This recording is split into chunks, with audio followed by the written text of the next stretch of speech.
Regardez ces images pour la suite de ce LCI midi. Les dégâts, ces frappes massives sur Kiev, la capitale ukrainienne. C'était cette nuit l'une des pires depuis le début de la guerre. 550 missiles, drones lancés par Moscou, peu interceptés. Des images impressionnantes, une nuit en enfer pour des habitants. Vous allez les écouter encore sous le choc.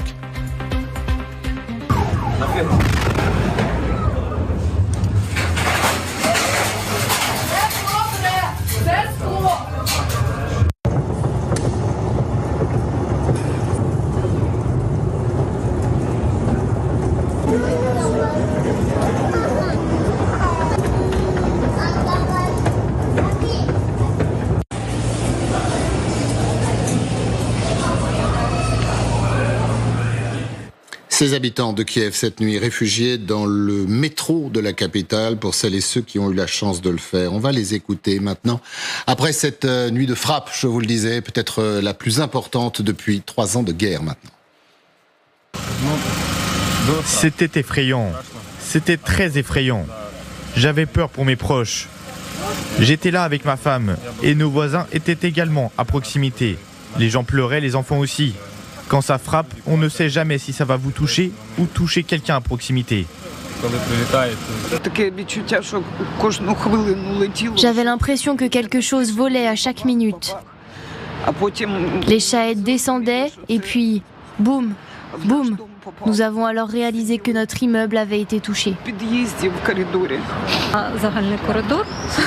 Je me suis réveillée au son des explosions. D'abord, les drones Shahed ont commencé à bourdonner, puis les explosions ont commencé. Puis les gens ont commencé à crier à l'extérieur. Les explosions de drones de Shahed n'ont pas cessé. Un déluge de feu, Magali Barthès. Même Marianne Kotonov, notre envoyée spéciale qui connaît le terrain, ça fait 3 ans qu'elle suit cette guerre pour nous, disait: c'est la pire nuit que j'ai jamais passée dans la capitale ukrainienne. On sent l'épuisement de cette population à Kiev qui, en plus, n'a pas vraiment de lueur au bout du tunnel parce que, en effet, avec l'annonce américaine de la fin des livraisons de ces missiles anti-missiles, l'objectif, on le sent bien, de Poutine est de continuer de frapper et de monter en puissance, d'épuiser les dernières défenses aériennes de Kiev. Et sans la perspective de nouvelles livraisons, c'est vrai qu'on sent cette population qui est de plus en plus inquiète et qui passe maintenant toutes ces nuits dans les abris. C'est vraiment un état d'épuisement moral aussi. On est revenu au tout début de cette guerre. On a l'impression, c'est vrai, d'être revenu en voyant ces images à l'intérieur du métro qui était là où se réfugiaient déjà les habitants au début de la guerre. On a l'impression, en effet, d'un retour en arrière. Sauf que là, ce qui change, c'est que, en effet, les défenses s'épuisent. Il y a eu 11 missiles lancés. Il y en a 2 seulement qui ont été interceptés. Les drones, c'est plus de 500 qui ont été envoyés. On voit bien qu'il y a une volonté de saturer les défenses pour les épuiser, avec cette dernière déclaration qui vient du Kremlin et qui nous dit: officiellement, il n'est pas possible à ce stade d'atteindre nos objectifs par des voies diplomatiques. Donc on comprend que cette campagne militaire, elle va durer. La guerre jusqu'au bout. Alexandre, votre analyse, parce que c'est pas la première fois que la Russie noie l'espace aérien ukrainien de drones et de missiles. Et plus les jours passent, plus visiblement ces missiles, on le voit sur ces images, atteignent leur but. C'est vrai, et si on fait une comparaison qui n'est bien sûr pas raison entre les frappes sur Israël et les frappes sur la capitale de l'Ukraine, Kiev, on peut dire qu'on est pratiquement en train de parler du simple au double. C'est-à-dire qu'il y a 2 fois plus d'engins qui visent aujourd'hui la capitale ukrainienne que ce qui a été tiré il y a quelques semaines sur Israël. Donc ce qui est nécessaire pour les Ukrainiens, c'est de mettre sur pied une défense aérienne. Ce n'est pas une défense aérienne plaquée or comme on l'a vu en Israël. C'est vraiment les moyens du bord, c'est du bricolage et en fait ça nécessite énormément de personnel. Donc c'est pas uniquement l'épuisement de la population qui voit sans arrêt des armes qui leur tombent dessus, mais c'est aussi toute l'infrastructure et toutes les unités qui sont nécessaires pour pouvoir, avec des jumelles, avec des moyens simples, avec des téléphones, avec des radios, communiquer et annoncer et avertir l'arrivée de ces drones. Mais vous êtes un spécialiste de l'armement, je le précise. Avec des moyens du bord, on peut éliminer des missiles tirés par la Russie ?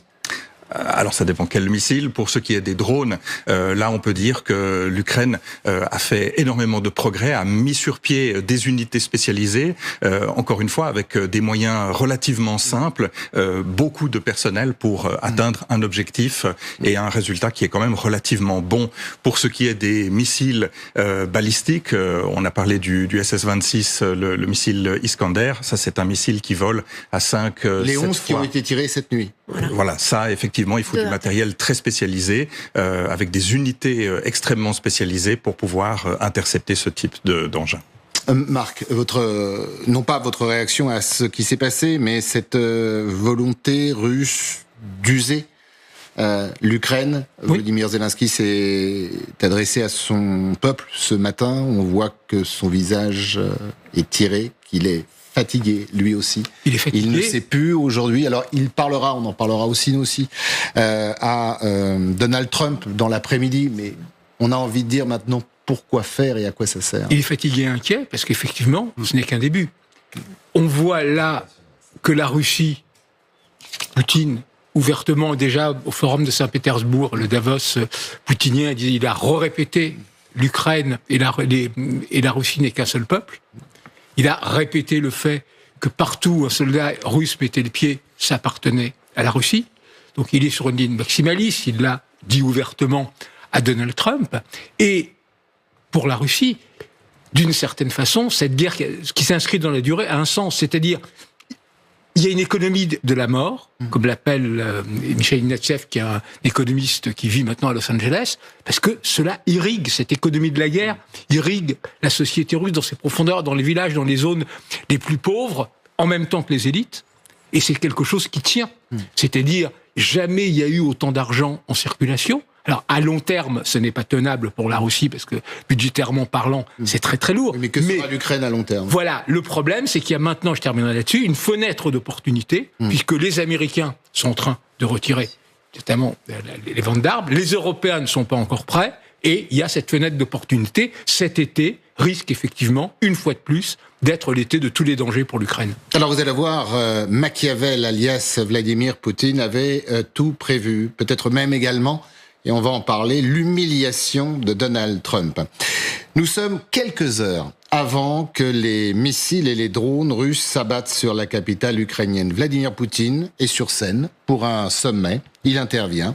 Moment idéal devant les caméras pour mettre en scène un appel téléphonique à venir avec le président américain. Regardez. Vous savez que malheureusement je dois partir. J'ai un événement protocolaire. Une conversation avec le président des États-Unis. Si rien ne nous interrompt, que puis-je lui transmettre de votre part ? S'il vous plaît, ne soyez pas fâchés contre moi. Je comprends qu'on puisse discuter davantage. Mais ce serait gênant de le faire attendre. Il pourrait le prendre mal. Merci beaucoup, bonne chance. Je vous laisserai bien évidemment revenir sur ces images, sur ces propos. Mais au final, vous le voyez, cette conversation n'aura servi à rien quant au sort de l'Ukraine, mis à part peut-être démontrer que le président américain a quelqu'un au-dessus de lui. Il s'appelle Vladimir Poutine, c'est le chef du Kremlin. Et que l'art du deal façon Trump a ses limites. Humiliation de plus de la part de Moscou et réaction de Donald Trump quelques heures après. Nous avons eu un appel qui était assez long. Nous avons parlé de beaucoup de choses, y compris de l'Iran. Et nous avons également parlé de la guerre en Ukraine. Et je ne suis pas content. Avez-vous avancé avec lui sur la question ukrainienne ? Non, je n'ai fait aucun progrès avec lui, aucun. Et vous voulez entendre à quel point il n'y a pas eu de progrès, c'est peut-être même tout le contraire. On va écouter l'un des proches conseillers de Vladimir Poutine. Les questions ukrainiennes ont été abordées. Donald Trump a de nouveau évoqué la question d'une cessation rapide des hostilités. Vladimir Poutine, pour sa part, a noté que nous continuions à rechercher une solution politique négociée au conflit. Notre président a également déclaré que la Russie atteindrait ses objectifs, à savoir éliminer les causes profondes bien connues qui ont conduit à la situation actuelle et à la vive confrontation actuelle. La Russie ne reculera pas devant ses objectifs. Bout à bout, ces séquences font moins de 2 minutes 30 générales et elles en disent pourtant long sur la situation. Notamment ce moment de gloire, entre guillemets, de Vladimir Poutine qui se met en scène. Alors ce qui est clair, c'est ce que demande la Russie et Vladimir Poutine, c'est la capitulation de l'Ukraine. Quand on dit capitulation, égale défaite, et donc victoire de la Russie. Ça, c'est l'objectif politique, quels que soient les axes stratégiques qui sont recherchés, qui me semblent d'ailleurs difficilement atteignables, même au bout d'une guerre de je ne sais pas combien d'années. Parce qu'en fait, c'est un peu ça qui est dit. D'autre part, vis-à-vis des États-Unis, un certain mépris de la part de Vladimir Poutine, et la réponse de Trump ne semble pas à la hauteur de ce qu'il dit d'habitude.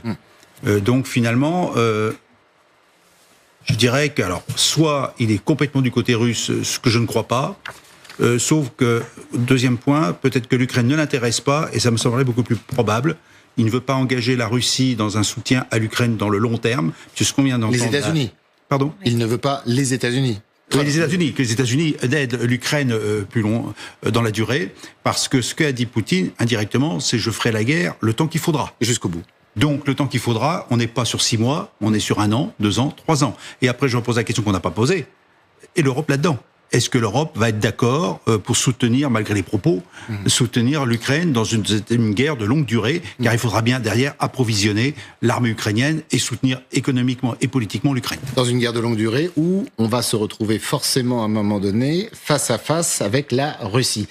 Je vais faire un tour de table. Votre analyse sur cette séquence de la prise de parole de Vladimir Poutine jusqu'aux déclarations de son proche conseiller en passant par Donald Trump. Moi, je pense que Donald Trump, en effet, est en train d'acter le fait qu'il se désintéresse de cette guerre d'Ukraine, qui est une guerre qui a été commencée par Joe Biden. On entendra Donald Trump, mais qui dit c'est Biden qui a vidé les stocks de l'armée américaine. Donc ça nous coûte trop cher, c'est trop d'armement alors que nous en avons besoin. Donc il acte le fait qu'il n'avance pas. Mais est-ce pour autant une humiliation pour Donald Trump ? Il est en ce moment, il faut quand même pas se tromper, dans une excellente séquence. C'est-à-dire qu'il vient de réussir à faire voter la nuit dernière au Congrès américain sa grande loi budgétaire. Donc vous pouvez être sûr qu'aujourd'hui, jour de fête américaine, il va pouvoir célébrer une grande victoire politique à ses yeux. Il a son succès dont il ne cesse de se vanter sur le front iranien. Il est en train d'essayer de négocier, manifestement les Américains avancent un cessez-le-feu à Gaza. Il rencontrera Benjamin Netanyahou qui fera le déplacement à Washington en début de semaine. Il est dans une très bonne séquence politique aujourd'hui. Alors avec Poutine, ça ne marche pas. Je pense qu'il en prend acte et que ça annonce un véritable désengagement américain. Vous n'avez pas le sentiment également que Poutine veut humilier le président américain ? Probablement. Joue avec le président américain. C'est sur le fil. C'est à la fois il veut l'humilier et en même temps il ne s'agit pas de trop l'humilier parce que Trump est quand même assez imprévisible et pourrait réagir. Mais effectivement, ce que dit Magali est juste. Trump veut désengager les États-Unis de cette guerre d'Ukraine qu'il pense à la fois marginale par rapport à leurs intérêts et d'une certaine façon ingagnable. Et la vraie question pour l'Europe aujourd'hui, c'est celle effectivement de son... Est-ce peut-elle s'y substituer ? Alors, on n'a pas arrêté de dire, à raison, l'Europe s'est réveillée, mais le problème, c'est que l'Europe s'est réveillée, mais elle n'est pas encore sortie du lit. Donc, on est extrêmement loin d'être prêt à remplacer les Américains. Ce qui est quand même un défi majeur. C'est-à-dire, et tout le jeu, et ce qui explique d'ailleurs... Ça fait 3 ans qu'on dit qu'on va être prêt. Voilà, la servilité qu'on a vue au sommet de l'OTAN, il s'agit de faire en sorte que les Américains se dégagent de la façon la plus progressive possible pour nous laisser le temps, autant que faire se peut, de nous substituer aux États-Unis. Alexandre, votre adversaire vous inquiète que l'on se retrouve peut-être, au vu de ce que dit Donald Trump et surtout de ce que dit Poutine, cette guerre jusqu'au bout, il ne changera pas ses objectifs, que l'on se retrouve face à la Russie à un moment donné ? Il y a un nom pour résumer cela, c'est l'asymétrie. Il y a une asymétrie totale entre les négociateurs américains et les négociateurs russes, c'est-à-dire que pour la Russie, comme vous l'avez dit, c'est une guerre le tout pour le tout, c'est-à-dire que l'idée initiale d'une opération militaire spéciale, donc d'une guerre limitée, est totalement abandonnée. Aujourd'hui, c'est une question existentielle pour la Russie. De l'autre côté, on a évidemment des négociateurs américains et un président américain pour qui cette affaire est finalement assez périphérique. Donc on a une asymétrie de négociation, de point de vue tout à fait extrême dans cette situation, avec des négociateurs américains qui sont aussi très peu expérimentés, il faut quand même le dire. Certaines personnes sont arrivées en Arabie Saoudite avec quelques mois d'expérience dans les pattes, alors qu'en face, on a des négociateurs qui ont 30 ans, 40 ans de métier dans la diplomatie. Et ça humilie effectivement la position, la situation américaine. Et moi, je serais peut-être d'un avis différent et optimiste, c'est-à-dire que lorsque les Russes ont réussi à humilier plusieurs fois, parce qu'ils ont déplacé les objectifs, ils ont déplacé les conditions, ils ont changé le cadre des discussions et ils ont humilié les négociateurs et le président américain, eh bien, il y a une possibilité très réelle de retour de balancier à un moment ou à un autre. Il y a quelque chose d'assez incroyable. Vous avez raison. On espère, bien évidemment. Il y a quelque chose d'assez incroyable, c'est qu'on a le sentiment général que Vladimir Poutine ne se cache plus. Au tout début des négociations ou des discussions avec les Américains, il y avait toujours un discours du faux semblant, des faux nez. Là, non. Clairement, en 3 déclarations, il dit « J'irai jusqu'au bout, personne ne m'arrêtera ». Moi, je vois même une évolution depuis bien plus longtemps, depuis, je dirais, mars 2022 à aujourd'hui. Quand on se rappelle les images de Poutine à l'écran, ce qu'on a vu sur lui, quelqu'un qui n'était pas vraiment sûr de lui au départ, qui à un moment a douté de lui avec l'affaire Prigojine. N'oublions pas qu'il y a eu l'affaire Prigojine. Et petit à petit, on voit une assurance. Et je dirais le point d'orgue aujourd'hui, c'est celui qui dit « je vais gagner ». Il est convaincu qu'il va gagner. C'est l'impression que j'ai en voyant Vladimir Poutine s'exprimer. Donc effectivement, aujourd'hui, il est dans une logique, comme je vais gagner, je mets le paquet, ma population tient, mon économie dans l'armement se tient. Sur le terrain, d'accord, j'avance pas vite, mais j'avance. Et de l'autre côté, il y a une dislocation finalement plus ou moins importante de la coalition autour de l'Ukraine, avec surtout ce retrait dont on vient de parler, américain. Je ne crois pas vraiment au retour de bâton, parce que ça, on l'a déjà dit il y a 6 mois, et on l'a toujours pas vu venir. Donc j'ai un doute quand même. Vous êtes optimiste. Moi, je dirais que Donald Trump, et on revient, moi je suis plutôt sur l'axe de Magali, Donald Trump ne veut plus entendre parler de l'Ukraine, c'est pas son sujet. Il dit, les Européens, débrouillez-vous. Moi, c'est pas mon sujet, j'ai autre chose à faire.